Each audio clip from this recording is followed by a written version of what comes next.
Hey, what's good with y'all, man? Today got another cool video for y'all, and it's based on a subscriber suggestion. I just posted some beats on IG. You know, follow me there too, you know what I'm saying? If y'all fuck with me. Y'all fuck with me, right? You know? Y'all fuck with me. And he just asked me like how I get my beats to hit like that but still have that clarity. In every single one of my beats you can hear every element loud and clear, you know, but that shit is still smacking, you know what I'm saying? I do got some secret sauce for y'all today, you know what I'm saying? So let's get it.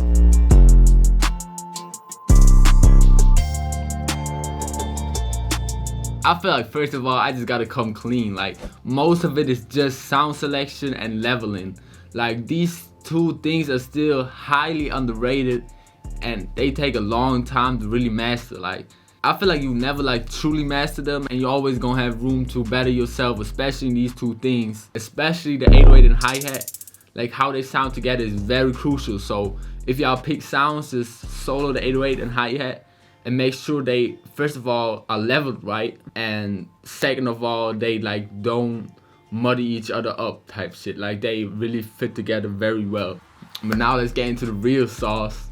So I used to just do the normal EQ, boost, mids and highs and clipper, but now, you know, I found some other ways to make my beats even hit harder. So first I gotta talk about stereo and mono. So make some sounds more mono and some sounds more stereo, so they don't clash with other sounds and just be in a different place in the stereo field. So for example, I make the hi-hat a little more stereo.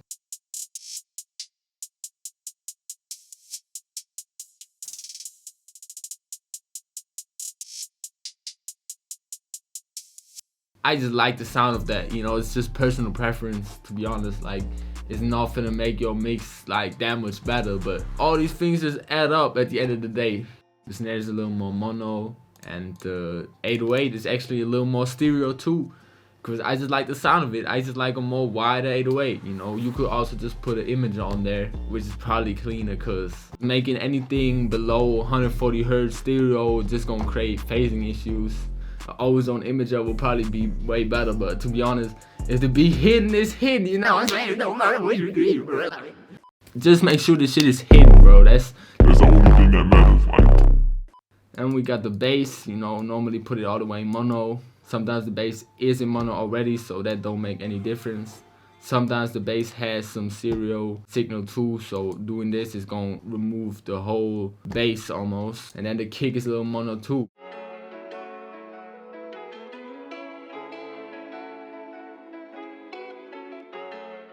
So making some sounds mono or stereo isn't really gonna make any significant difference most of the time, but what does make a significant difference is the master. And I'm just gonna play the beat without the master and then with the master, and y'all gonna see what I'm talking about. So off.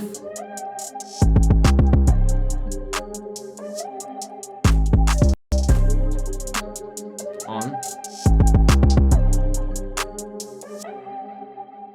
Off.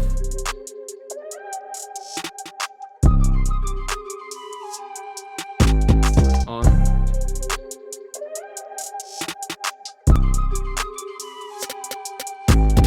Makes a huge difference. So first we got the EQ, which isn't just boosting the mids and the highs. I'm actually boosting the lows too, cause I just feel like that really gives that beat that extra kind of boom, you know what I'm saying? Boosting at 90 hertz, you know, it's finna make your beat hit a little more. Like, shout out Spaceman for this EQ.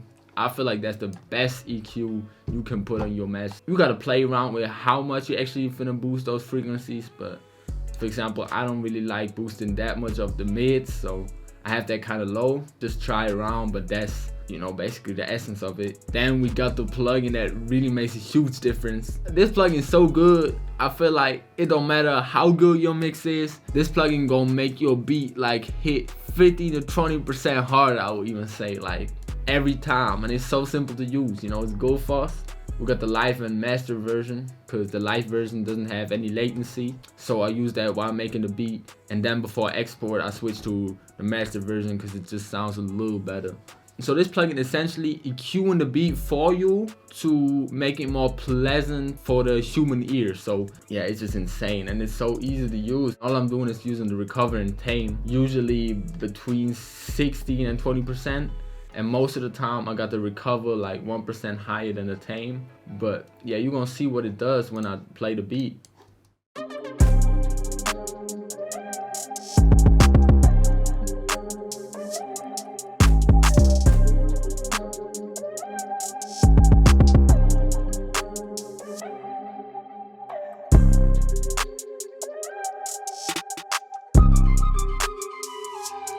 It definitely makes that difference. But what I really think makes this plugin just so good is that it's kind of tucking the 808 when it hits, which, you know, leaves the clarity for the hi-hats, claps, and snares, and makes it so the 808 doesn't muddy up those high mid frequencies. But at the same time, the 808 is still hitting hella hard. It really brings out that clarity of hi-hat, clap, snare, and all the other percussions. You know, I would highly suggest to get this plugin.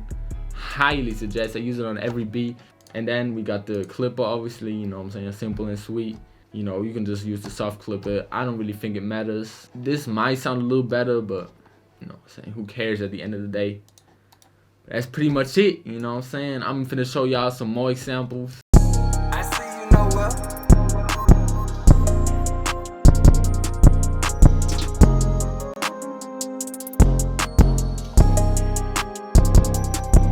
Without mastering.